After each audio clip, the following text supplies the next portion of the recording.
네, 안녕하세요. 네, 같이 기도하겠습니다. 하나님 아버지 감사합니다. 지옥 갈 수밖에 없는 이 불쌍한 이 영혼을 사랑하사 예수 그리스도를 통해서 저희 죄를 단번에 예수님의 피로 영원히 사하신 그 크신 사랑과 은혜에 감사와 찬송을 올립니다. 아버지 하나님, 이제 하나님의 자녀로 태어난 우리들, 주님의 몸된 교회 안에서 또 성장하며 또 많은 열매를 맺을 수 있도록 늘 성령의 능력으로 공급하시고 말씀으로 더해 주심에 또한 감사합니다. 우리 교회가 날로 날로 성장했고 또 밖으로 이 귀한 복음을 들고 많은 선교사들 나가 있습니다. 가는 곳마다 주님의 복음이 선포되고 많은 영혼들이 구원을 받으며 주님의 교회가 든든히 서나갈 수 있도록 능력을 더욱 베풀어 주시고 또 우리 주님의 관심과 또 우리 주님의 인도하심이 절실히 더욱 요구됩니다. 아버지 하나님 도와주시옵소서. 우리가 계획하고 있는 각각 전도 집회나 세계 선교나 또 앞으로 진행되는 학위 수양회에서도 우리 주님의 능력이 나타남을 우리 눈으로 볼 수 있도록 역사해 주시옵소서. 오늘 저녁 주님의 말씀으로 교제코자 합니다. 마땅히 우리가 주님을 바라볼 수 있는 그런 눈을 가지고 하나님 말씀을 상고할 수 있도록 우리 주 성령께서 저희들의 마음 문을 더욱 열어 주시옵소서. 예수 그리스도 이름으로 기도드렸습니다. 아멘. 성경 시편 34장을 찾겠습니다.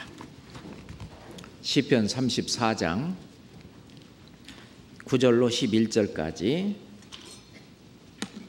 시편 34장 9절로 11절까지 천천히 같이 읽겠습니다. 너희 성도들아 여호와를 경외하라. 저를 경외하는 자에게는 부족함이 없도다. 젊은 사자는 궁핍하여 줄일지라도 여호와를 찾는 자는 모든 좋은 것에 부족함이 없으리로다. 너희 소자들아 와서 내게 들으라. 내가 여호와를 경외함을 너희에게 가르치리로다. 오늘은 하나님을 경외하라 라고 하는 제목을 가지고 하나님을 경외하는 것이 무엇인지 또 하나님을 경외하는 사람들에게 주님이 주시는 은혜와 축복이 무엇인지를 한번 생각해 보는 시간을 갖겠습니다. 지금 이 시편 34장은 다윗이 지은 시입니다. 다윗이 상당히 그 어려운 상황 속에서 지은 시인데 여기에서 성도들에게 여호와를 경외하라고 권면하고 있습니다. 너희 성도들아 여호와를 경외하라. 저를 경외하는 자에게는 부족함이 없도다. 자기가 완전히 그 사면초가에 쫓겨서 쫓겨 다니고 있을 그때 당시에 하나님을 경외하는 자에게는 부족함이 없다라고, 모든 좋은 것에 부족함이 없다라고 그렇게 자기의 경험을 말하면서 그것을 권면하고 있는 것입니다. 그러면서 내가 여호와를 경외함을 너에게 가르치리이다. 그래서 실제로 다윗은 하나님을 경외하는 그런 삶을 살았고 하나님을 경외하는 삶에 대한 어떤 결과와 그리고 하나님을 경외하며 사는 것이 어떤지를 자기가 경험하기 때문에 성도들이 정말 하나님을 경외하는 삶을 어떻게 살 건지를 내가 너에게 가르치리라 라고 말을 하고 있습니다. 실제로 다윗은 왕이었지만 하나님 앞에서 자기 자신이 얼마나 연약한 존재인지 그것을 늘 고백하고 자백했습니다. 하나님 앞에서는 너무나 보잘것없는, 그래서 늘 하나님을 경외하며 살았습니다. 경외라고 하는 것은 우리가 일반 우리가 대화라든가 그런 데서는 잘 사용하지 않는 그런 단어잖아요. 그래서 우리가 언론 읽기에 여호와를 경외하라 라고 하면은 여호와를 경외하라, 하나님을 존경하고 하나님을 좀 높이 받들어라 그런 뜻인가 등등 나름대로 별로 자기가 사용하지 않았던 그런 용어이기 때문에 아마 나름대로 추측해가면서 이 성경을 읽었을 거라고 생각합니다. 원래 경외한다고 하는 말은 예를 들어 하나님을 경외한다라는 말은 하나님이 대우받거나 대접받을 것에 합당한 그런 대우와 대접으로 대해주는 것, 그게 이제 경외하는 것입니다. 자, 하나님은 어떤 분이십니까? 우주와 만물을 지으신 분이죠. 우리가 이 우주에 그 은하가 1천억 개의 은하계가 있다고 그렇게 천문학자들은 말을 하고 있습니다. 그 엄청난 은하계, 그 은하계 속에 우리가 살고 있는 이 은하계도 너무너무 큰 거예요. 태양과 같은 그런 별이 2천억 개나 들어있다라고 우리가 살고 있는 은하계만 하더라도, 그럼 우리가 살고 있는 이 은하계 이쪽에서 저쪽까지 우리가 사는 이 평생에 우주선을 타고 여행해 볼 수 있느냐? 절대 불가능한, 우리가 살고 있는 은하계만 하더라도 이렇게 엄청난 규모의 은하계입니다. 이 우리가 살고 있는 은하계가 시속 200만 킬로미터의 속도로 이 우주 공간을 달리고 있다라고 말합니다. 그리고 우리가 살고 있는 이 은하계 속에 이 태양계가 역시 이 태양이 달리는 속도가 시속 7만 2천 킬로미터의 속도로 이 태양계 전체가 또 태양계의 그 혹성들은 돌면서 함께 달리고 있는 이 엄청난 이 우주와 그 가운데 있는 만유를 지으신 하나님, 그 하나님의 광대하심에 우리는 너무너무 놀랍니다. 그 앞에서 우리가 감히 고개를 들 수 있는 그런 하나님이 아니시죠.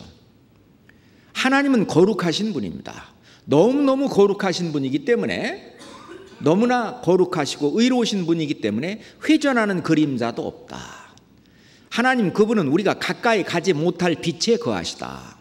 그러니까 사람으로서는 도저히 견줄 수 없는 그런 경지에 계신 그 하나님이십니다.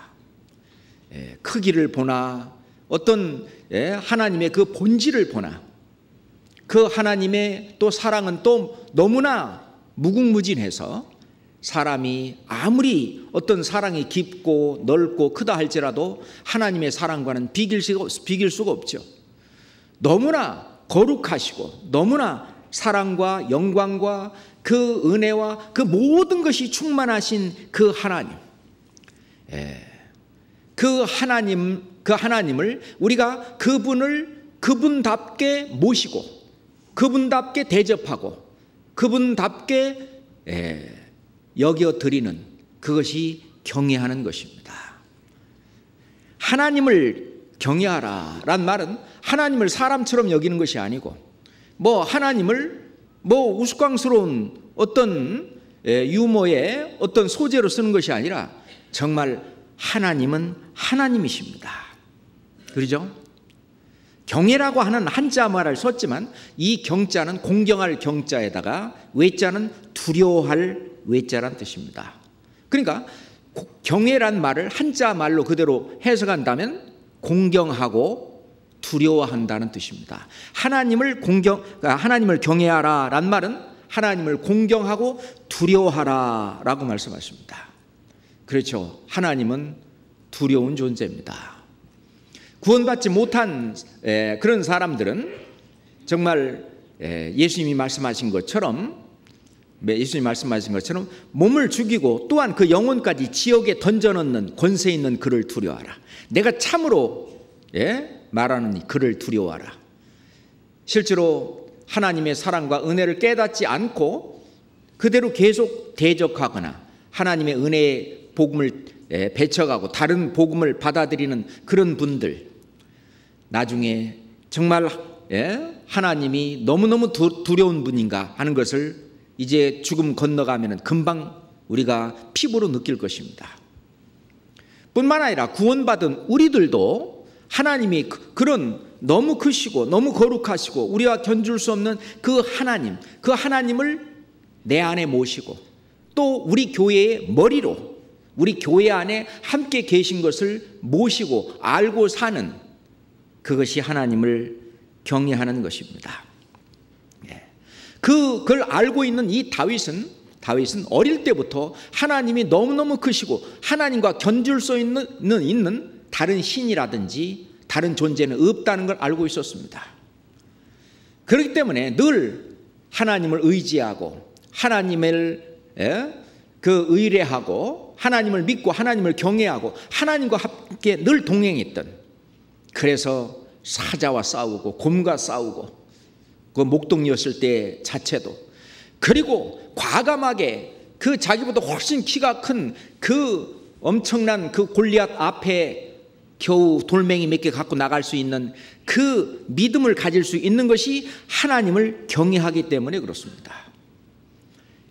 하나님이 너무너무 이 세상 무엇과도 비길 수 없는 그 엄청난 하나님이 나와 함께 하신다. 나는 여호와의 이름으로, 너는 칼과 단창으로 내게 나오지만 나는 여호와의 이름으로 내게 나간다. 그 하나님을 경외하는 그 하나님, 그 다윗은 우리가 로마서 4장에도 보면은 다윗의 그 고백이 그렇잖아요. 일한 것이 없이 하나님께 의로 여기심을 받는 사람의 행복에 대해서 다윗이 말한 바, 다윗이 일한 것도 없는데 의로 여기심을 받는 우리와 같은 사람의 행복에 대해서 다윗은 이렇게 말했습니다. 그 불법을 사하심을 받고 그 죄를 가리우심을 받는 자는 복이 있고 주께서 그 죄를 인정치 아니할 사람은 복이 있도다 함과 같으니라. 그 사람이 바로 천국 가는 사람이고 하나님은 그걸 원하신다고. 실은 이게 시편 32편에 있는 말씀을 로마서 그 4장 6절부터 사도 바울께서 써놨는데, 한번 시편 32장 1절 2절 한번 봅시다. 옆에 있으니까. 시편 32장 1절 2절입니다. 함께 읽겠습니다. 허물의 사함을 받고 그 죄의 가리움을 받는 자는 복이 있도다. 마음에 간사가 없고 여호와께 정죄를 당치 않는 자는 복이 있도다. 허물의 사함을 얻고 그 죄의 가리움을 받는 자는 복이 있다. 왜? 천국 갈 수 있는 자기 때문에 그래요.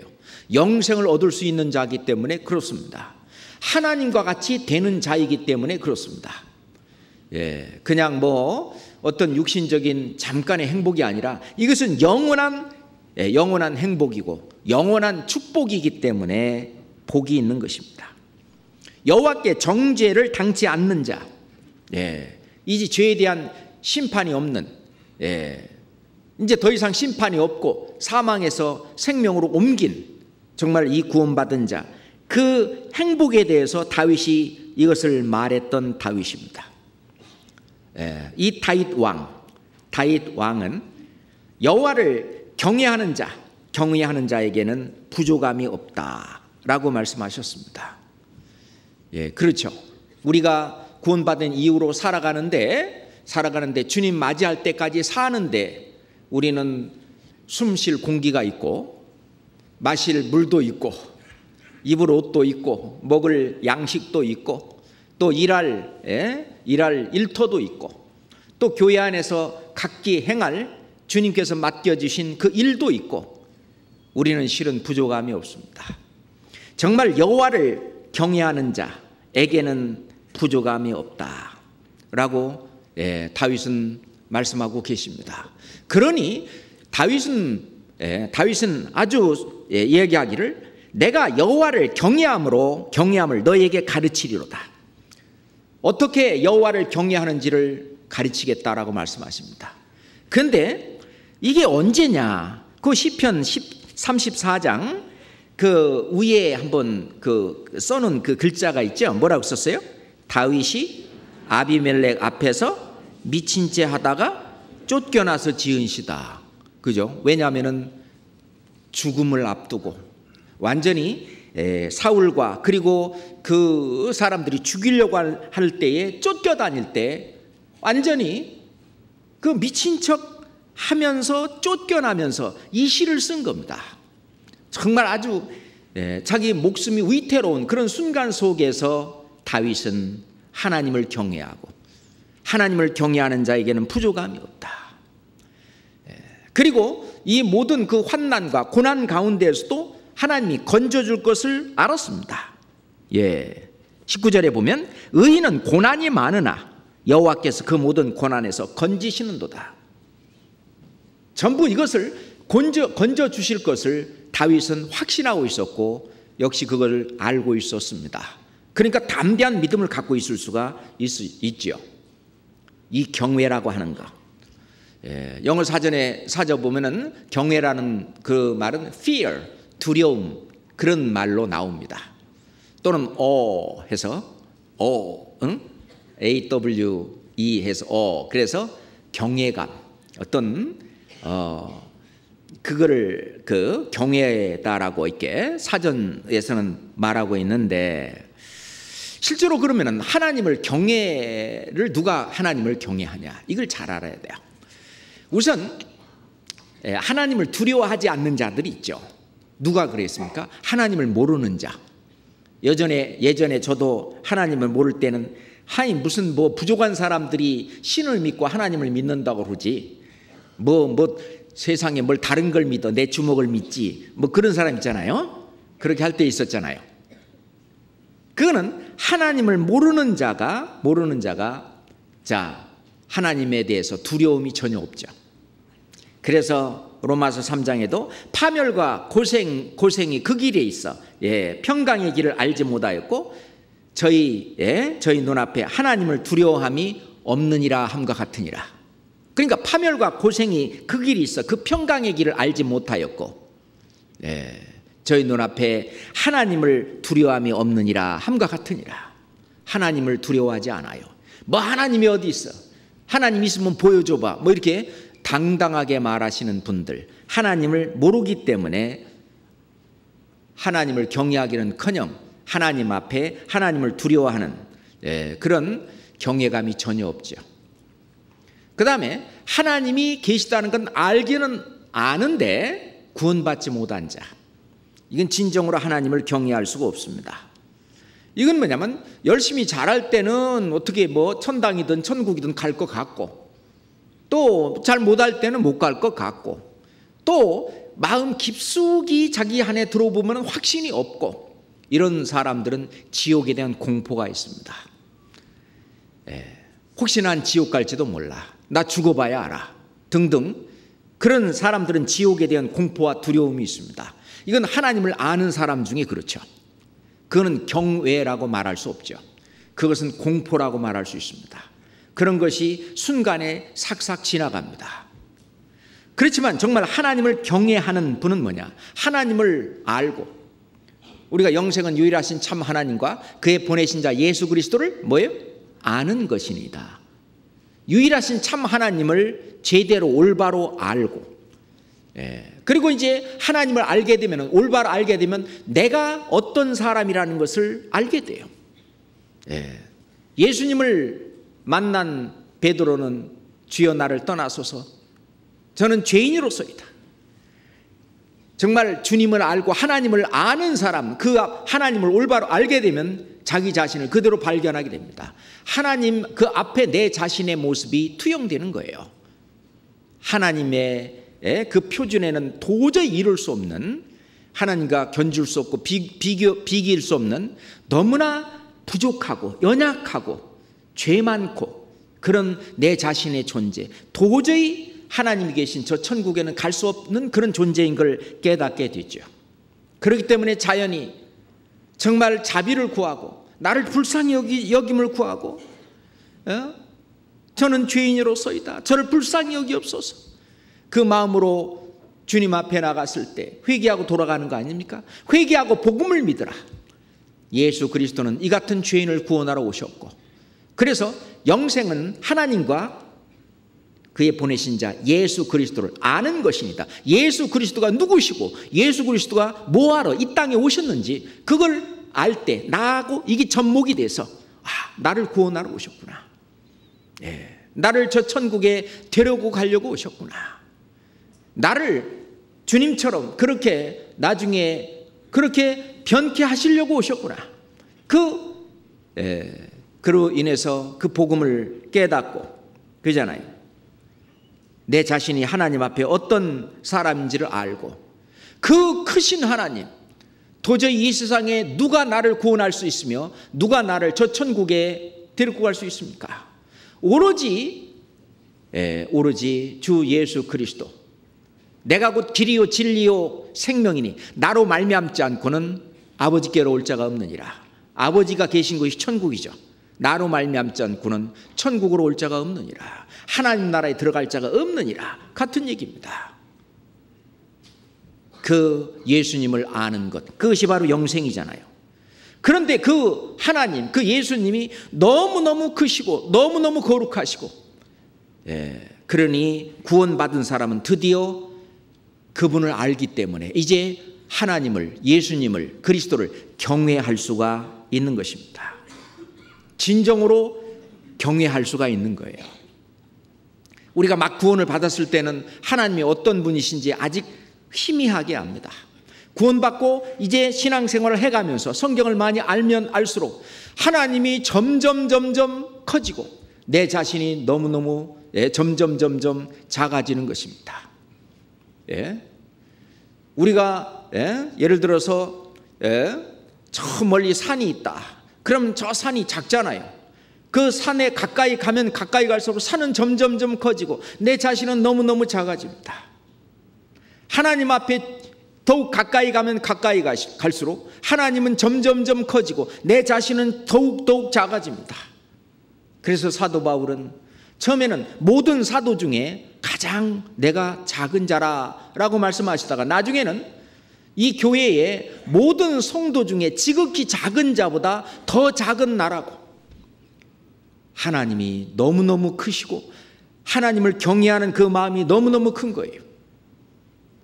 그렇기 때문에 함부로 살지 않는 것입니다. 그게 경외하는 마음이죠. 우리가 하나님을 발견하고 알 때에 우리는 하나님을 경외하게 됩니다. 야곱은 이제 자기 형 에서에서 이제 쫓겨나서 이제 죽을까 봐 장자의 명분을 이렇게 빼앗고, 그리고 이제 도망쳐 나오는데 그 광야에서 이제 처량하게 밤하늘의 별을 보면서 돌베개를 보고 누워있어 이제 잠이 들었습니다. 그런데 잠결에 그 사닥다리가 왔다 갔다, 사닥다리가 있는데 거기 천사들이 왔다 갔다, 그 잠이 깨어서 여기가 그 야곱은요 너무너무 두려워했습니다. 여기가 바로 하늘문이구나. 여기가 바로 하나님이 계신 곳이구나. 그래서 그 이름을 베델이라고 했습니다. 우리가 하나님을 가까이 느끼면 느낄수록 하나님이 경외로우신 분이에요. 하나님을 두려워하고, 두려워한다는 말보다는 좀 어려워한다고 표현을 하면은 좀 더 이해하기가 쉬울 겁니다. 예를 들어서 학교 다닐 때 담임선생님이 우리 집에 가정 방문 오신다고 그러면 뭐 온 집안이 난리죠. 뭐 하려고?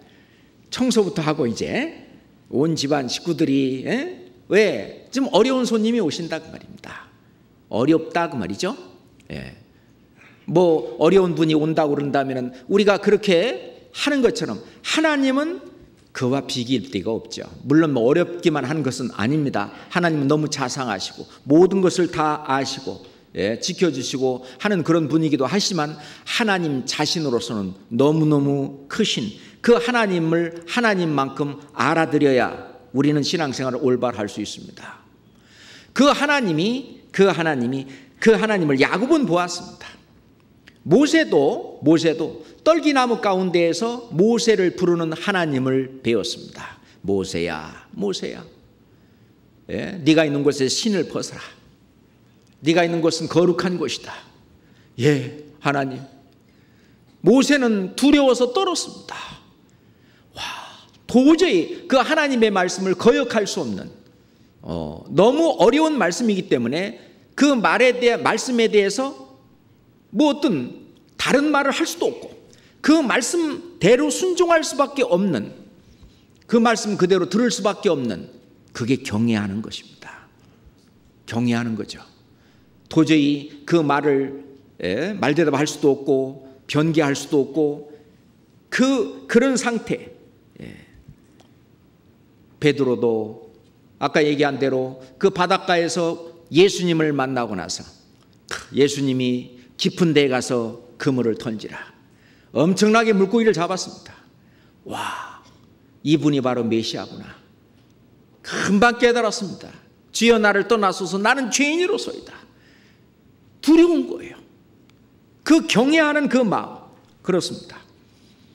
이 세상에도 위아래를 제대로 지킬 때 이 세상의 질서가 이루어집니다. 그렇잖아요? 요즘은 이 위아래가 이제 무너지는 세상입니다.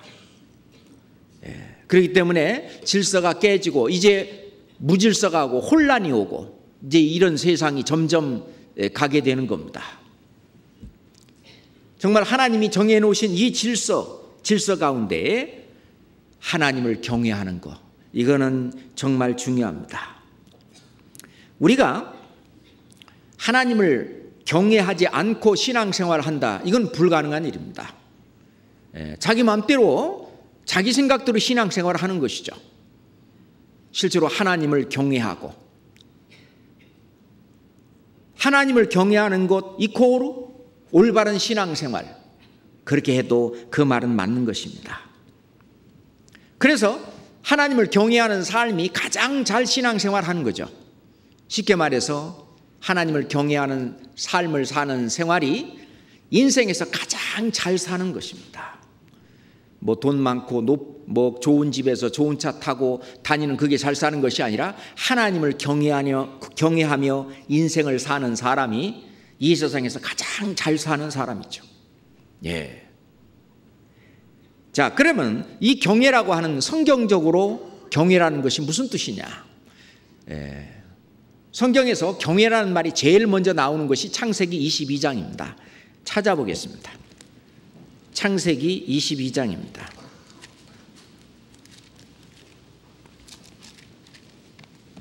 창세기 22장입니다.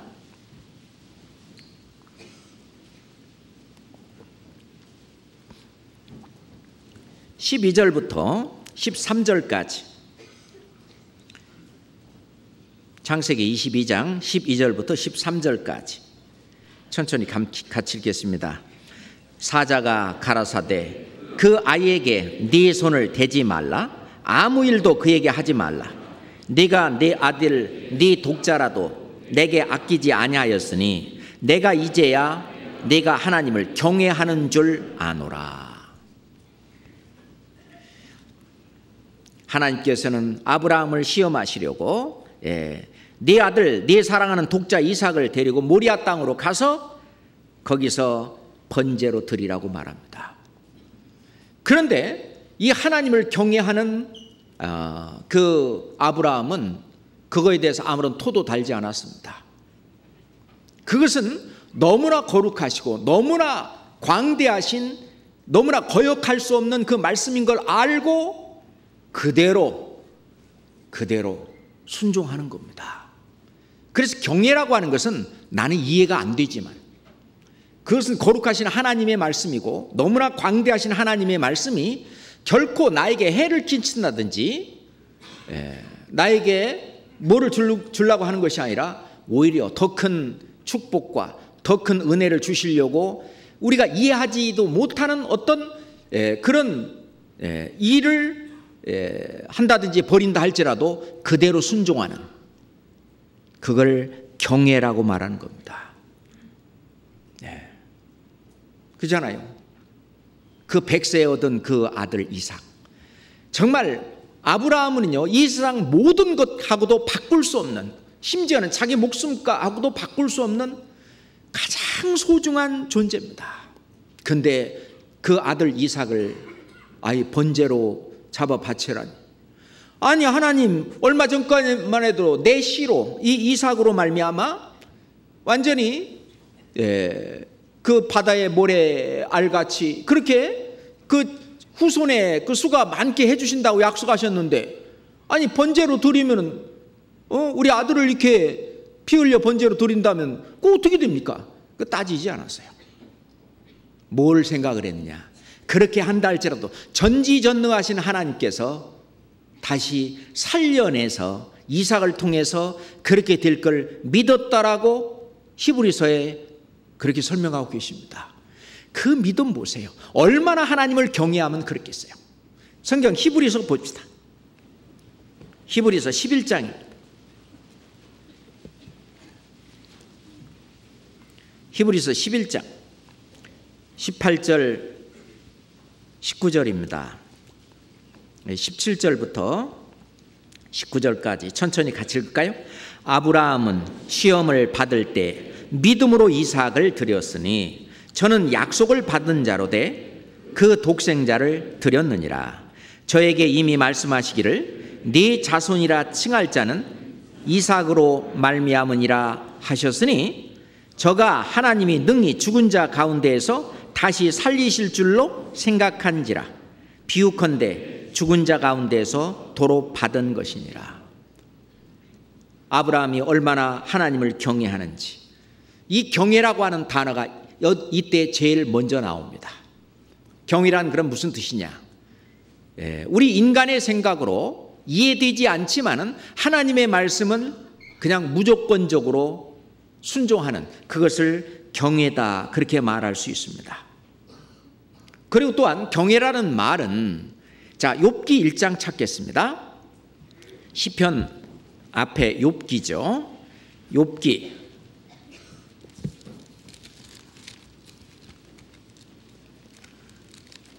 1장 1절입니다. 욥기 1장 1절입니다. 우스 땅에 욥이라 이름하는 사람이 있었는데 그 사람은 순전하고 정직하여 하나님을 경외하며 악에서 떠난 자더라. 하나님을 경외하며 악에서 떠난 자더라. 하나님을 경외하는 것은 악에서 떠난 걸 말합니다. 다시 말해서 죄와는 구별된 삶을 사는 것이 하나님을 경외하는 것이죠.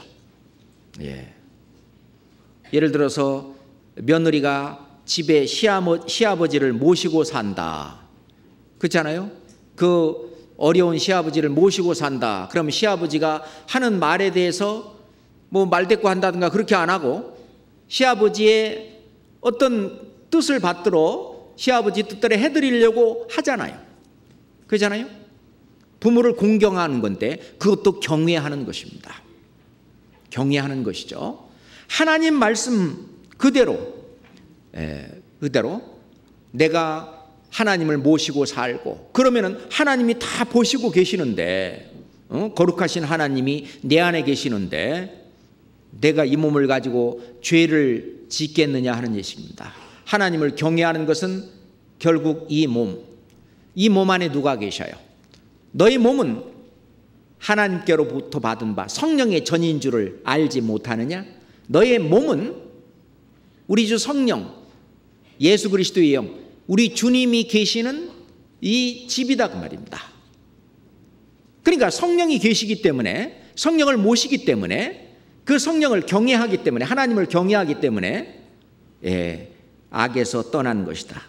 죄에서 떠난 그 삶을 사는 것이 하나님을 경외하는 것이다 그 말입니다.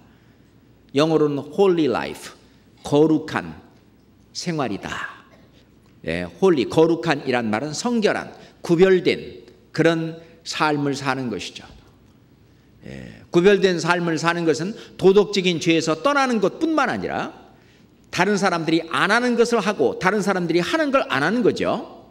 쉽게 말해서 신앙생활을 하는 것이, 그게 거룩한 삶입니다. 그것이 악에서 떠나는 거죠. 이 세상 사람들이 추구하는 육신의 정욕과 안목의 정욕과 이생의 자랑, 이걸 또 안 하는 것, 그것도 악에서 떠난 거죠. 그죠? 그것이 바로 거룩한 삶으로 하나님을 경외하는 것입니다. 뿐만 아니라 하나님을 항상 내가 모시고 사는 그런 삶이 하나님을 경외하는 것입니다. 자, 시편 16장 8절 보겠습니다. 욥기 바로 다음에 시편 16장 8절입니다.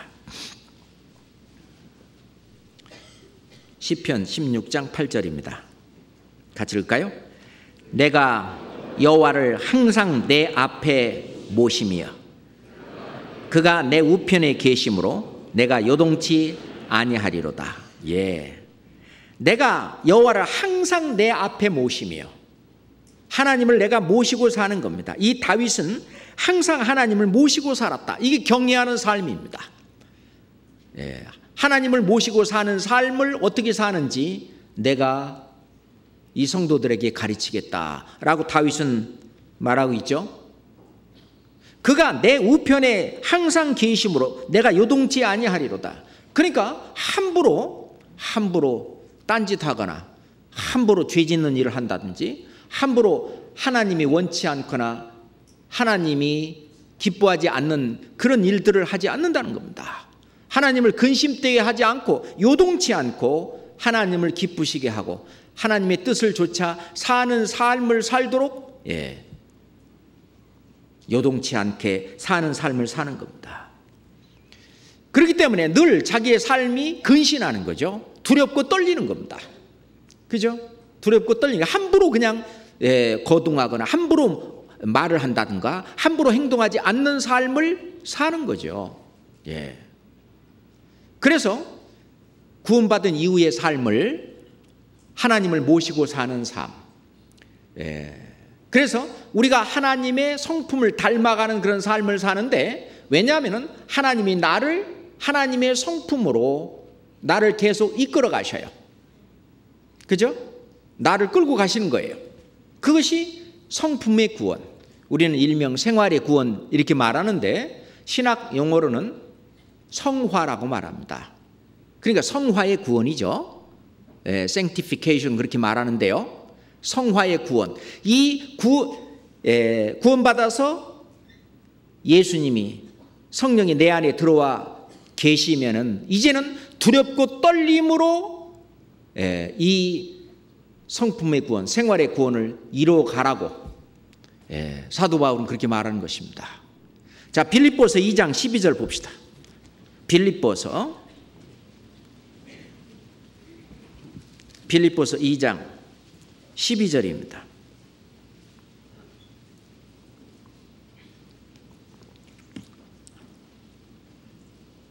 빌립보서 2장 12절입니다. 같이 읽읍시다. 그러므로 나의 사랑하는 자들아, 너희가 나 있을 때뿐 아니라 더욱 지금 나 없을 때에도 항상 복종하여 두렵고 떨림으로 너의 구원을 이루라. 언제까지요? 주님이 공중에 재림하실 때까지 우리는 이것을 지속적으로 하고 있습니다. 두렵고 떨림으로 너의 구원을 이루라. 어떻게? 항상 복종하여. 뭘 복종하겠어요? 하나님 말씀에. 하나님 말씀에 복종해서 두렵고 떨림으로 너의 구원을 이루라. 이 구원은 영혼의 구원은 아니잖아요. 우리가 그리스도를 닮아가는, 그리스도의 뒤를 쫓아서 그리스도의 성품을 이루어가는 그런 구원을 이루라는 것입니다. 자, 그래서 성경에서 경외하라라고 하는 말은 하나님에 대해서 쓰고 있고요. 그리고 또 사람에 대해서도 경외하라는 말을 씁니다. 굉장히 중요한 말이죠. 우리가 여호수아서에 보면 여호수아가 이제 가나안 땅을 다 정복하고 나서 이제 우리 집은 하나님을 경외하니까 너희들도 이제 누구를 믿을런지 누구를 섬길런지 한번 선택해봐라 하면서 이제 하는 이야기가 있잖아요.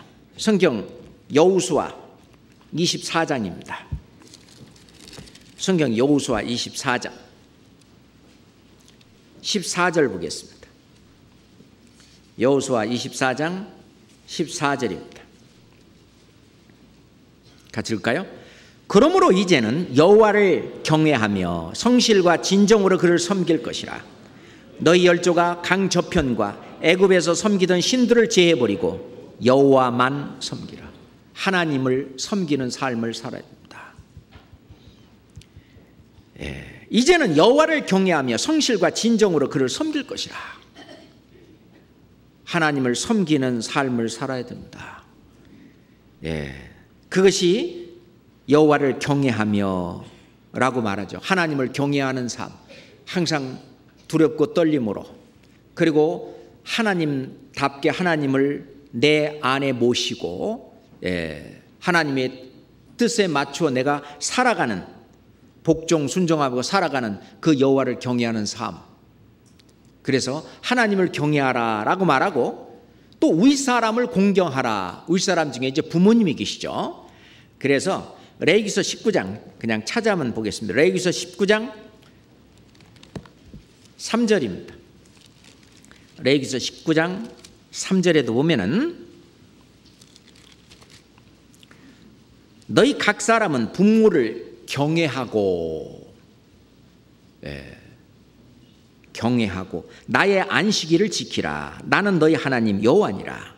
너희 각 사람은 부모를 경외하고 부모님에게 순종하고 라는 말 대신에 부모를 경외하고 라고 했습니다. 그리고 남편과 아내 가운데에서도 그 말을 썼죠. 에베소서 5장에 보면은요, 한번 찾아봅시다. 에베소서 5장 33절입니다. 에베소서 5장 33절입니다.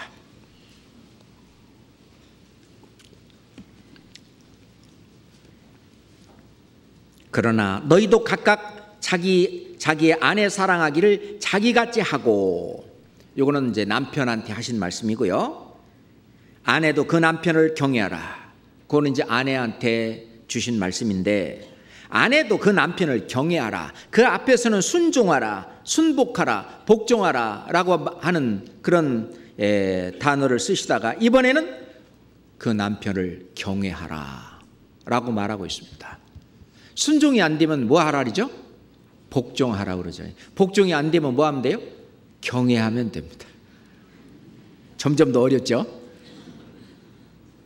실은 순종보다 훨씬 더 무게 있는 말이 복종이죠. 실은 복종보다도 훨씬 더 무게 있는 말은 경외하라는 것입니다. 경외하라는 거예요. 공경하고, 그리고 어렵게 여기고 두렵게 여기고 그렇게 하라는 것이 이 성경 말씀입니다. 그러니까 하나님에 대해서 그렇게 하고, 그리고 자기가 어떤 질서상 부모님이나 남편한테 그렇게 하라고 성경은 그렇게 말씀하고 계십니다.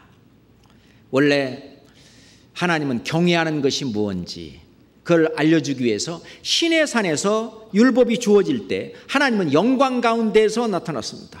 완전히 하늘이 불붙는 것 같고 천둥과 번개와 우레소리가 막 있는 그 가운데에서 하나님은 그 두려운 가운데 나타나셨습니다. 그리고 율법을 주셨는데, 그때 왜 그렇게 했느냐? 하나님이 어떤 분이라고 하는 것을 이스라엘 백성들한테 알려주고 하나님은 경외해야 될 분이다 하는 걸 알려주시기 위해서 그렇게 했다는 것이에요. 자, 신명기 4장 봅시다. 신명기 4장 10절입니다. 신명기 4장 10절입니다. 네가 호렙산에서 네 하나님 여호와 앞에 섰던 날에 여호와께서 내게 이르시기를 나를 위하여 백성을 모으라.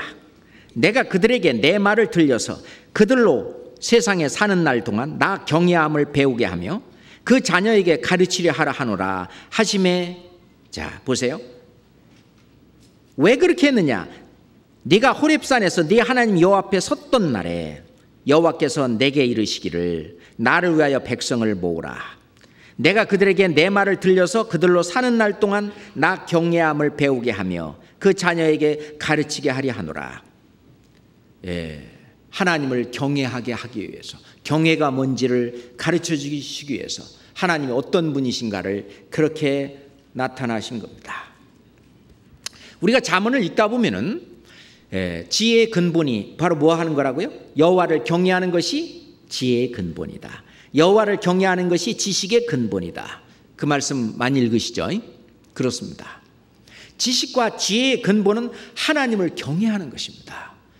하나님이 어떤 분이라는 걸 알고 그런 하나님의 말씀을 내가 받아들일 때 하나님과 같은 지혜와 지식을 갖게 되는 겁니다. 왜 그 유대인들이 그렇게 머리가 좋고 미국에서 그렇게 두각을 나타내고 그렇게 공부도 잘하고 그렇게 하느냐? 이들이 어렸을 때부터 이 성경 교육을 너무나 철저히 받기 때문에 그렇습니다.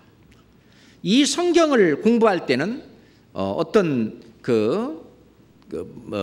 시청각 자료를 쓰지 않고 그들은 텍스트로만 성경을 가르친다고 합니다. 그러니까 텍스트 교육하고 시청각 교육하고 다른 점은 시청각 교육은 상상을 제한시킨다는 거죠. 예를 들어서 책에 바닷가에 가니 파도가 치고 갈매기가 울고 조개들이 빵긋 웃고 그 잔잔한 그 미역 냄새 막 그 광경을 쭉 써놨는데 그러면은요 그 글을 읽는 사람마다 바닷가를 상상하는 것이 다 달라요. 그런데 그 바닷가의 모습을 사진 한 장으로 딱 보여주면 그 사진 한 장 그것밖에 상상을 못하는 거예요. 그것이 시청각 교육과 텍스트 교육의 차이입니다. 그래서 시청각 교육을 안 하고 텍스트 교육을 한다는 거예요. 그래야만 창의성이 개발되는데 우리가 잘 아는 바와 같이 이 성경은 얼마나 오랫동안 쓰였죠? 1600년 동안 쓰였잖아요. 그죠? 근데 구약 성경이 쓰여진 것은 약 얼마 동안 쓰였습니까? 약 1100년 동안 구약 성경이 기록됐죠. 유대인들은 주로 구약 성경만 읽으니까 1100년 동안 시간이 흐르면서 등장하는 인물이 엄청 많잖아요. 그 등장하는 인물이 시대에 따라서 예를 들어 예루살렘 한 곳만 하더라도 어느 시대에는 어떤 사람들이 여기서 활동을 했고 또 어느 시대에는 어떤 사람들이 활동했고 어떤 사람은 이게 지금 시간과 공간적으로 이게 전부 다 자기 머릿속에 이게 들어가야 되거든요. 이러려면은 머리가 좋아질 수밖에 없다는 거죠. 그러니까 이 성경에 있는 이 내용을 올바로 제대로 깨우치기 위해서는 상당히 머리를 써야 돼요. 머리가 조직화되어야 됩니다. 체계화되어야 됩니다. 그렇지 않고는 이게 이해가 안 되는 거예요. 이거 잘 모르는 겁니다.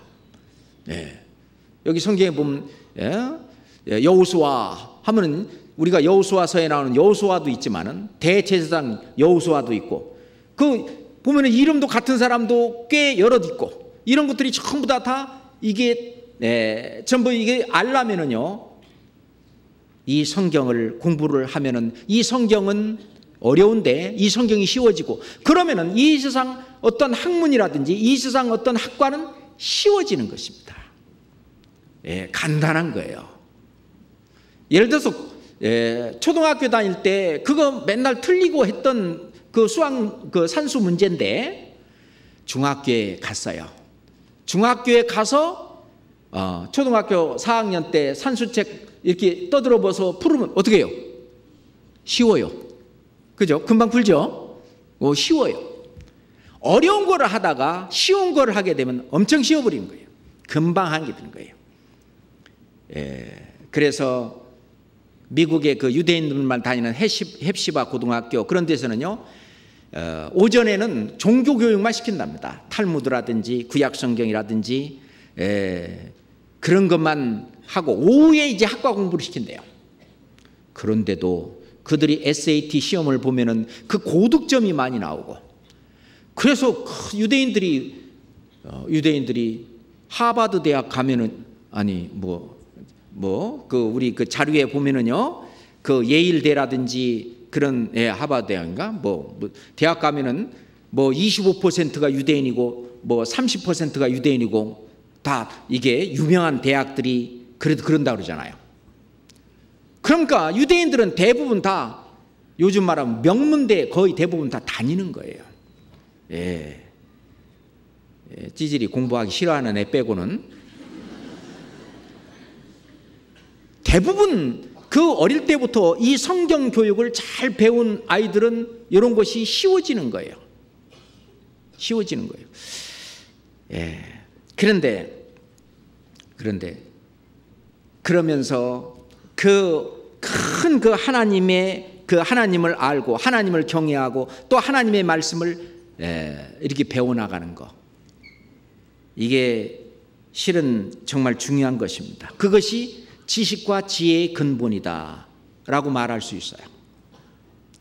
그렇게 된다면 정말 이 성경을 통해서 지혜로워지고 지혜를 엄청나게 많은 지혜를 갖게 되고, 그리고 이 성경의 내용을 통해서 많은 지식을, 이 성경 속에는요 문학적인 거, 철학적인 거, 뭐 수학적인 거, 무어한 거, 이 세상 학문의 어떤 본질과 어떤 정수가 실은 다 들어있다라고 해도 과언이 아닙니다. 그렇잖아요? 그래서 많은 과학자들이나 많은 예술가들이 이 성경에서 어떤 힌트를 얻어서 뭐를 많이 발견하고 그렇게 하잖아요. 그래서 이 성경은 지혜와 지식의 근본이다. 그러니 우리가 이 성경을 가까이 하고 성경을 경외하는 것이 얼마나 중요한지, 그래서 하나님을 경외한다는 말은 다른 말로 말한다면 하나님의 말씀을 듣고 하나님의 말씀을 지키고 하나님의 말씀을 순종하는, 이 하나님의 말씀을 두렵게 여기는, 그게 하나님을 뭐 하는 거예요? 경외하는 것입니다. 그래서 자기 생각대로 사는 것이 아니라, 자기 소견대로 사는 것이 아니라 정말 하나님의 말씀을 좇아서 사는 거죠. 성경 학개서 1장 보겠습니다. 학개서, 학개요, 그래서 학개서래요. 학개서 1장 1310페이지입니다. 학개서 1장 12절, 학개서 1장 12절 13절 제가 읽겠습니다. 스알디엘의 아들 수룹바벨과 여우사닥의 아들 대제사장 여호수아와 남은 바 모든 백성이 그 하나님 여호와의 목소리와 선지자 학개의 말을 청종하였으니 이는 그들의 하나님 여호와께서 그를 보내셨음을 인함이라. 백성이 다 여호와를 경외하매 때 여호와의 사자 학개가 여호와의 명을 의지하여 백성에게 고하여 가로되 나 여호와가 말하노니 내가 너희와 함께 하노라 하셨느니라 하니라. 우리가 하나님의 말씀을 증거하고 전하는 그 선지자의 말을 그때 당시는 듣고 순종하는 것이 그게 여호와를 경외하는 것입니다. 집안에서 시아버님이 하시는 그 말씀을 그대로 어렵게 여기고 그 말 그대로 따라서 이렇게 순종하는, 그것이 그 부모를 공경하는 거죠. 부모를 경외하는 것입니다. 어렵게 여기고, 마찬가지요. 하나님의 말씀, 어떤 말씀이라도 완전히 말씀 그대로 순종하는 것이 하나님을 경외하는 건데, 그렇게 하니까 내가 너희와 함께하노라. 하나님이 함께 하시겠다는 그 약속이 거기에 같이 따라 붙습니다. 이 중요한 얘기예요. 그러려면 우리가 하나님을 경외하는 것은 그냥 내 생각으로는 절대로 안 됩니다. 이걸 배워야 돼요. 자, 신명기 17장 봅시다. 신명기 17장입니다. 신명기 17장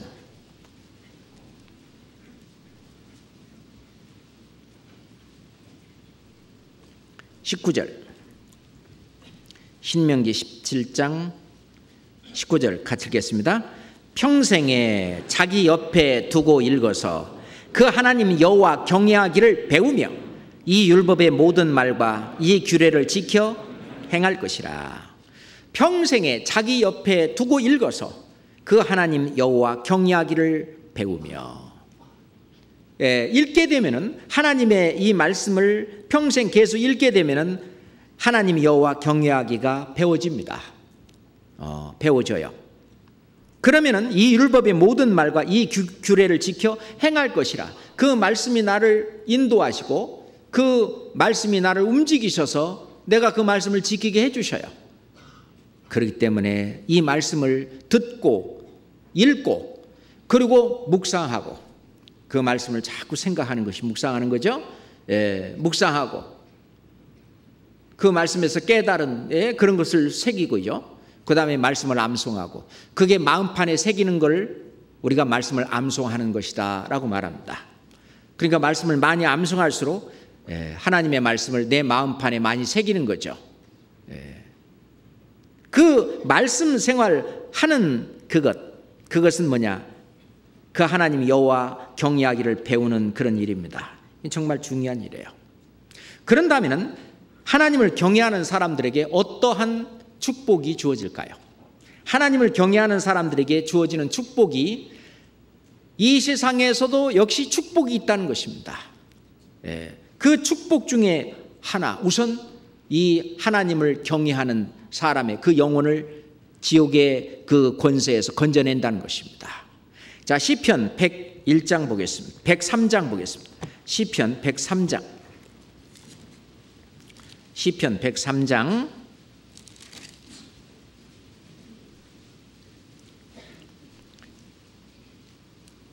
11절부터 13절까지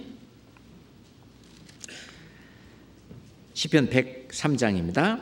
이는 하늘이 땅에서 높음같이 그를 경외하는 자에게 그 인자하심이 크심이로다. 동이 서에서 먼 것 같이 우리 죄과를 우리에게서 멀리 옮기셨으며 아비가 자식을 불쌍히 여김같이 여호와께서 자기를 경외하는 자를 불쌍히 여기시나니 이는 저가 우리의 체질을 아시며 우리의 진토임을 기억하심이로다. 자, 아비가 자식을 불쌍히 여김같이 여호와께서 자기를 경외하는 자를 불쌍히 여기셔요. 그래서 동이 서에서 먼 것 같이 우리 죄가를 우리에게서 멀리 옮기십니다. 우리의 죄를 깊은 바다에 던지시리이다. 또는 우리의 모든 죄를 주의 등 뒤에 던지셨나이다. 우리의 모든 죄를 기억도 아니하시리라. 부모가 자식을 불쌍히 여기는 것 같이 하나님은 자기를 경외하는 자를 불쌍히 여기시는 거예요.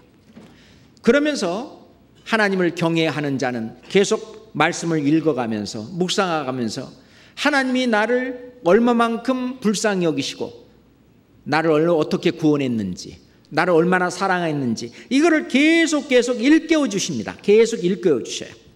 자, 시편 33장 봅시다. 시편 33장 18절 18절 19절 보겠습니다. 시편 33장 18절 19절 여호와는 그 경외하는 자 곧 그 인자하심을 바라는 자를 살피사 같이 읽을까요?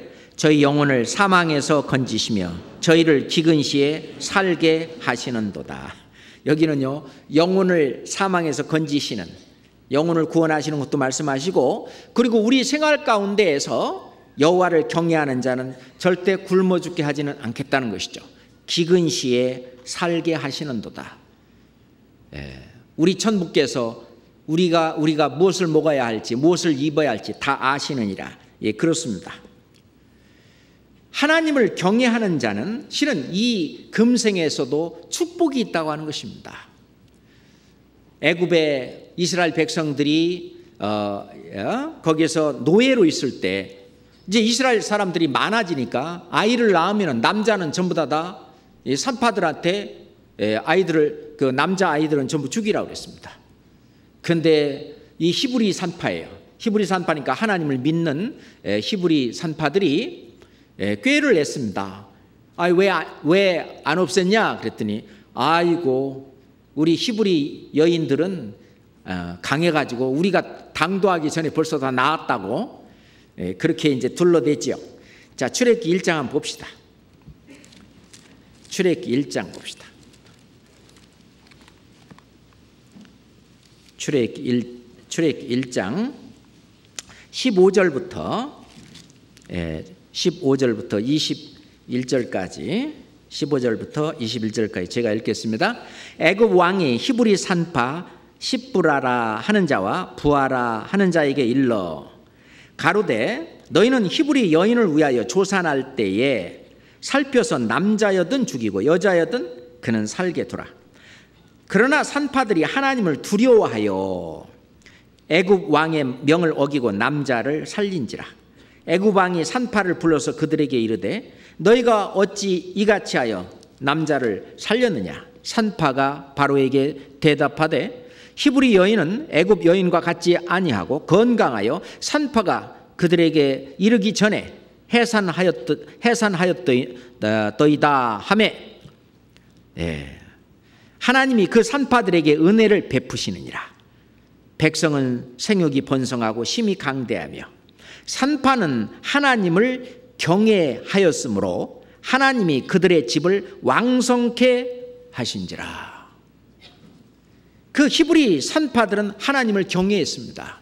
애굽 왕도 크지만 하나님은 애굽 왕보다 훨씬 더 큰, 그러니 어떤 이 애굽 왕의 명령보다는 그 하나님을 경외하기 때문에 그 하나님의 말씀, 하나님의 명령, 그걸 더 크게 여겼습니다.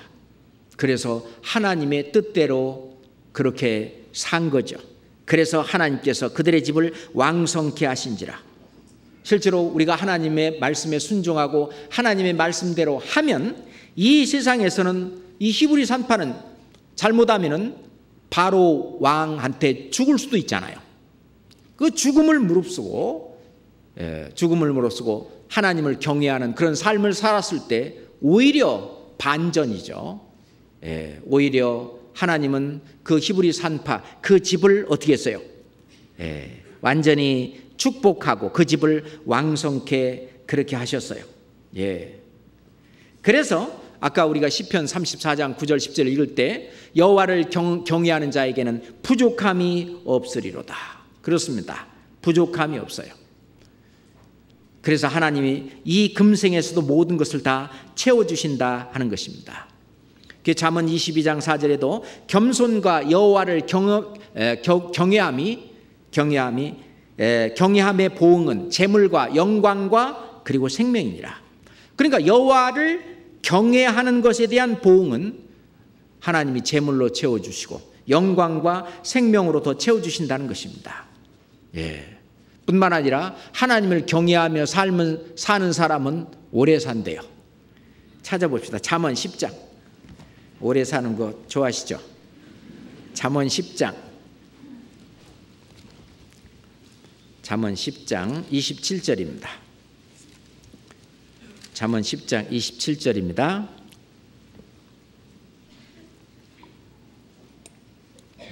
함께 읽겠습니다.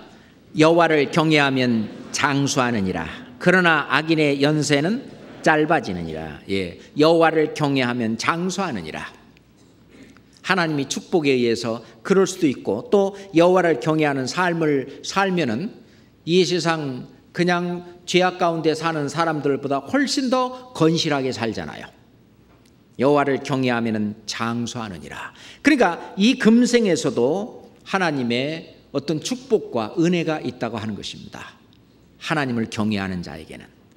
그리고 하나님을 경외하는 자의 기도를 하나님이 들으신다는 것입니다. 그냥 마음대로 살다가 자기가 의급한 상황이 생기면 그때 나와서 막 하나님 앞에 기도하고, 그것보다는 정말 하나님을 늘 경외하는 그런 사람의 기도를 들어준다는 겁니다. 시편 145장입니다. 시편 145장 19절입니다. 시편 145장 19절입니다.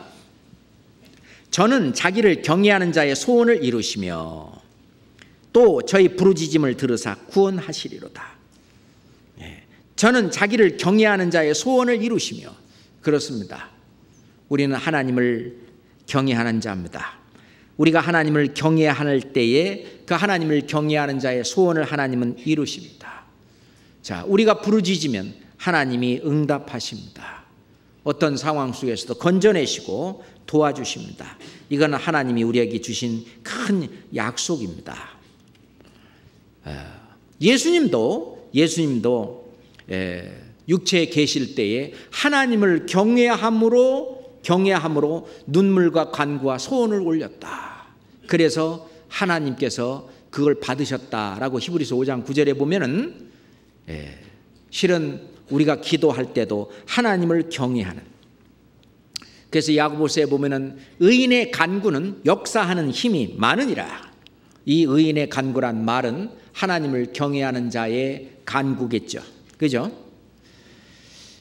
그리고 하나님을 경외하는 자는 어떠한 생명의 위협에도 굴복하지 않는다는 것입니다. 자, 성경 열왕기상 18장 보겠습니다. 열왕기상 18장 3절 4절입니다. 열왕기상 18장 3절 4절입니다.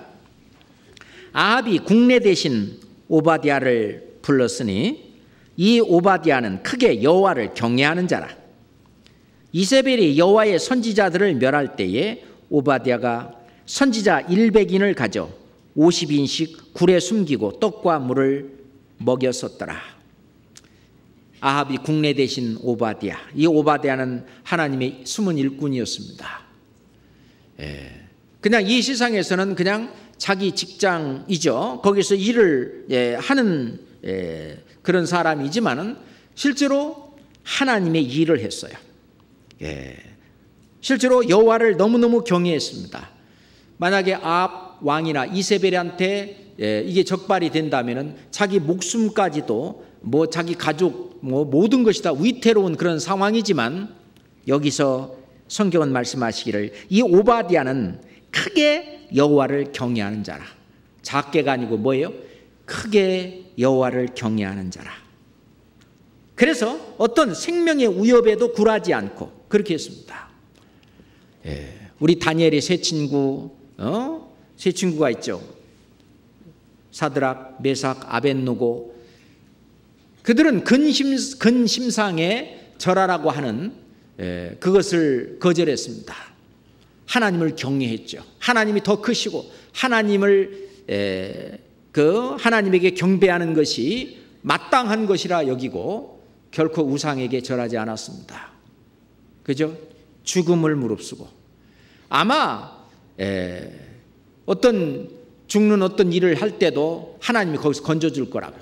그리 하지 아니하실지라도 우리는 그 우상인 금신상에 절하지 아니할 줄 알라고 결국은 잡혀가지고 풀무불 안에 들어갔습니다.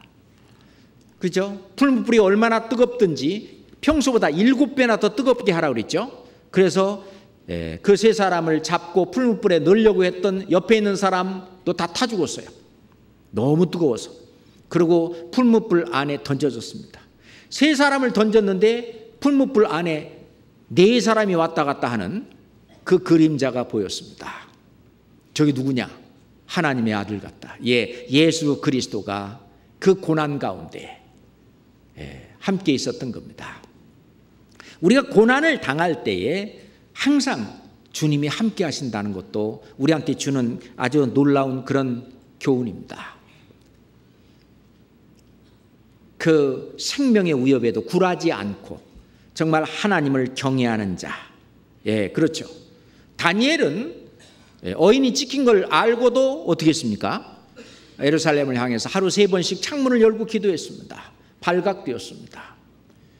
사자굴에 던지자. 천사를 하나님이 보내가지고 천사의 입을 봉해가지고 완전히 안전하게 지켜줬습니다. 사시는 하나님, 그 하나님께서 다니엘을 건져냈습니다. 생명의 위협에도 굴하지 않는. 그래서 지금까지 기독교 안에 통계 숫자로는 순교한 사람이 6천만 명이나 된다라고 그러죠.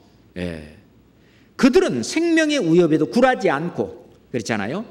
하나님을 경외하는 자. 하나님이 너무 크신 분이기 때문에 그런 것 절대 그 사람의 믿음과 신앙과 하나님을 경외하는 것을 결코 해할 수가 없는 겁니다. 그렇잖아요. 자, 시편 118편 찾아봅시다. 시편 118편입니다. 시편 118편 6절. 시편 118편 6절 같이 읽겠습니다. 여호와는 내 편이시라. 내게 두려움이 없나니 사람이 내게 어찌할꼬. 우리 가끔 간증 듣다 보면 이런 말씀 하십니다. 하나님이 내 편이신데 그들이 직장 안에서 힘들게 하고 어렵게 하고 핍박하기도 하고 어떤 때는 중상모략하기도 하고 어떤 힘든 일이 있지만 하나님은 내 편이시라. 하나님을 경외하는 자는 하나님이 다 보고 계시는데 언젠가는 하나님이 이거를 전부 반전시켜 줄 거 뻔히 알고 있는데 두려움이 없죠. 그렇죠? 그러니 사람이 내게 어찌할꼬. 사람이 나한테 어떻게 하겠느냐. 아주 든든한 백이 지금 하나님이 다 지켜주시고 그러고 있는데 그렇습니다. 그래서 정말 하나님을 경외하는 자에게는 어떤 생명의 위협이 오더라도 그거에 굴하지 않는다는 것입니다. 그리고 이 교회가 하나님을 경외하는 그런 삶을 살게 된다면 이 교회 전체에게도 하나님이 주시는 축복이 있어요. 성경 사도행전 9장 보겠습니다. 사도행전 9장 31절입니다. 사도행전 9장 31절입니다.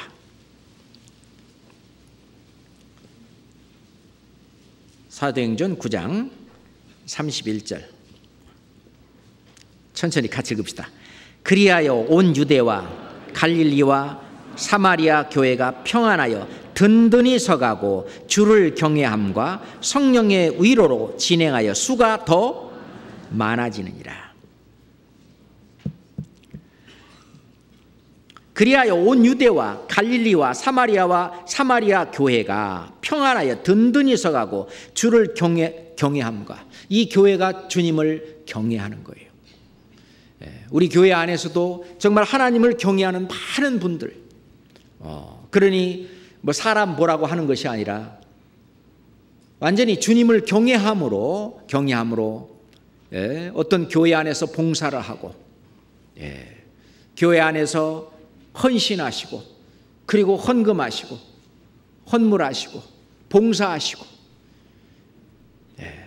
왜 하나님을 경외하는 주를 경외하는 그런 분들이 우리 교회에 많기 때문에 또 그런 모습들이 숨은 일꾼들이 일하는 그런 모습들이 각 도처에서 눈에 보이지 않게 우리들은 느끼고 있습니다. 어떤 분은 좀 늦게 와가지고 야, 가만히 있어도 교회당은 깨끗해지나 보다. 진화론을 믿는 거죠. 저절로 깨끗해진다 그 말입니다. 그게 아니라 자기는 늦게 와서 누가 했는지는 모르지만 어떤 숨은 일꾼들이 눈에 보이지 않는 그분들이 어떤 하나님을 경외함으로 이 교회의 유익을 위해서 자기가 희생하고 헌신하고 그래서 이 모든 것들이 이루어지는 겁니다. 그렇잖아요.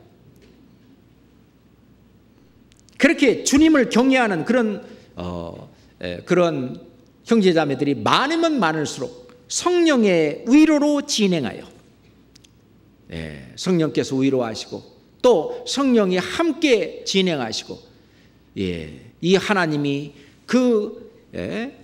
광대하시고 우리가 볼 수 없는 그 엄청난 거룩하시고 의로우시고 그 영광 중에 계신 그 하나님이 날마다 구원받는 수를 더 많게 하시니라. 자, 이 말씀이 우리 교회에도 그대로 저는 적용된다고 그럴까요? 그대로 이루어지고 있다라고 저는 믿습니다. 지금 우리 교회가 국내에 또 지금 200의 교회가 넘었고요. 전 세계적으로도 교회가 지금 444개 숫자가 어떻게 그렇게 됐어요. 전부 더해보니까 지금 더 많아졌겠지만 하여튼 그 많은 우리 교회들이 하루도 저는 구원받는 수가 없는 날은 없다라고 생각이 돼요. 매일매일 어디선가는 하여튼 구원받는 수를 하나님이 이 전체 우리 교회 안에 계속 늘려가시는 겁니다. 그것은 하나님을 경외하는 그 분들이 우리 교회의 성도들이 많기 때문에 그래요. 뿐만 아니라 이제 마지막이 가까울수록 하나님은 우리 교회를 점점 더 거룩하고 깨끗하게 해나가셔요. 이 교회가 성장하면 성장할수록 교회 안에 죄가 점점 멀어지고 교회 안에 죄가 점점 없어집니다. 그렇기 때문에 이제 사람도 성숙하면 어린아이의 일을 이렇게 버리는 것처럼 이 교회가 이게 점점 커지고 이게 성숙해지고 성장해 가면은요 점점 죄악을 떠나게 되는데 그 이유는 왜 그러냐? 교회 안에 하나님을 경외하는 사람들이 많기 때문에 그렇습니다. 그래서 말라기서 한번 찾아봅시다. 말라기서 2장. 구약 성경 마지막 성경이죠. 말라기서 2장입니다. 말라기서 2장 5절 6절입니다. 레위와 세운 나의 언약은 생명과 평강의 언약이라. 내가 이것으로 그에게 준 것은 그로 경외하게 하려 함이라. 그가 나를 경외하고 내 이름을 두려워하였으며 그 입에는 진리의 법이 있었고 그 입술에는 불의함이 없었으며 그가 화평과 정직한 중에서 나와 동행하며 같이 읽어요. 많은 사람을 돌이켜 죄악에서 떠나게 하였느니라. 많은 사람을 돌이켜 죄악에서 떠나게 하였느니라. 이제 구원받고 우리 교회에 오면은 형제자매들의 삶이 그렇게 살기 때문에 그 삶에 그게 동화돼 버리는 거예요. 예전에 어떤 죄악 가운데 살던 구원받기 전에 그 삶을 그분들이 버리고, 그죠? 많은 사람들을 돌이켜 죄악에서 떠나서 이 교회 안에서 교제 가운데 살도록 그렇게 하는 겁니다. 그러니까 이 교회 안에, 교제 안에 감히 예전 그 구원받기 전에 막 휘두르며 살던 그런 삶을 이렇게 살 수 없게 그렇게 되어 있습니다. 그렇잖아요. 그래서 죄악을 떠나서 이제는 주님의 뒤를 좇는 이 거룩한 삶을, 구별된 삶을 살도록 그렇게 하는 거예요. 고린도후서 7장 봅시다. 고린도후서 7장. 고린도후서 7장 1절입니다. 고린도후서 7장 1절입니다. 천천히 같이 읽어요. 그런즉 사랑하는 자들아, 이 약속을 가진 우리가 하나님을 두려워하는 가운데에서 거룩함을 온전히 이루어 육과 영의 온갖 더러운 것에서 자신을 깨끗게 하자. 그런즉 사랑하는 자들아, 이 약속을 가진 우리가 하나님을 두려워하는 가운데, 이게 하나님을 경외하는 가운데 같은 얘기입니다. 하나님을 경외하는 속에서 거룩함을 온전히 이루어 우리의 육과 우리의 어떤 육신적인 삶도, 영의 온갖 더러운 것, 육신적인 삶뿐만 아니라 신앙적인 삶, 영이 더러운 것이라고 하는 것은 어떤 그릇된 교리 안에 물든다든지 그렇게 되지 않고, 그 성경에 있는 어떤 복음도 다른 복음이 있잖아요. 어떤 이단의 교리라든지 그런 게 물들지 않고 정말 순수한 이 말씀 가운데 그대로 육과 영의 온갖 더러운 곳에서 자신을 깨끗이 하자. 여기는 뭐냐? 하나님을 경외하는 가운데 이루어진다. 그래서 빌립보서 2장 12절에 아까 읽은 것처럼 두렵고 떨림으로 너의 구원을 이루라. 그렇게 말씀하시는 겁니다. 실제로 하나님을 경외하는 삶을 살면 악에서 떠납니다. 그건 뭐나 마찬가지냐. 집안에 어려운 그 시아버지를 모시고 살면 집안에서 삶이 함부로 이렇게 그렇게 못 사는, 그 비유하면 조금 맞을까요? 비유가 맞으려는 모르겠습니다만은 하여튼 하나님을 모시고 하나님과 함께 이렇게 하나님을 어려워하면서 두려워하면서 사는 그런 삶, 하나님을 경외하게 되면은 악에서 떠나고 죄에서 떠난 그런 삶을 살 수 있다는 것입니다. 그런 삶을 사는 사람이 주님 앞에 갔을 때 상도 받습니다. 자, 요한계시록 11장. 요한계시록 11장 18절입니다. 요한계시록 11장 18절입니다. 이방들이 분노하며 주의 진노가 임하여 죽은 자를 심판하시매 종 선지자들과 성도들과 또 물은 대수하고 주의 이름을 경외하는 자들에게 상 주시며 또 땅을 망하게 하는 자들을 멸망시킬 때로소이다 하더라. 여기 보면 종 선지자들과 성도들과 또 물은 대수하고 주의 이름을 경외하는 자들에게 상 주시며, 하나님이 상 주시는 그 사람들이 누구냐? 여기 지금 주의 이름을 경외하는 자들에게, 그죠? 주의 이름을 경외하는 자들이라고 하는 말은 그런 분들은 올바른 신앙생활 하겠죠. 그래서 행한 대로 일한 대로 아마 상을 주실 겁니다. 그래서 하나님을 경외하는 그런 삶은 올바른 신앙생활이다. 올바른 나의 구원받은 그리스도인으로서의 삶이다. 그렇게 말을 할 수가 있습니다. 자, 마지막으로 전도서 12장.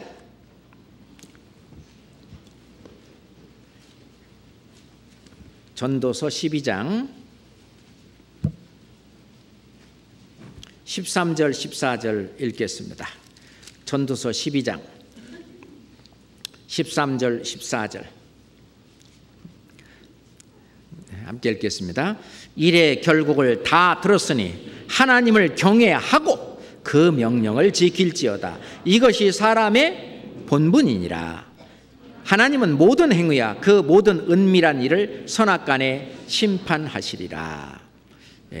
우리가 그리스도의 심판대 앞에 다 드러나 선악간에 자기 행한 대로 따라 받으려 합니다 라는 말씀처럼, 하나님은 모든 행위와 은밀한 그런 일들, 우리가 구원받은 이후로 선을 행한 일들 또는 악을 행한 일들, 선은 선대로 악은 악대로 하나님이 평가하십니다. 우리 구원받은 사람에게는. 그렇죠? 그렇기 때문에 하나님을 경외하고 그 명령을 지킬지어다. 이것이 사람의 본분이라. 이것이 사람의 본분이라. 본분이란 말이 해야 될 의무다 그 말입니다. duty, 의무다 그 말이에요.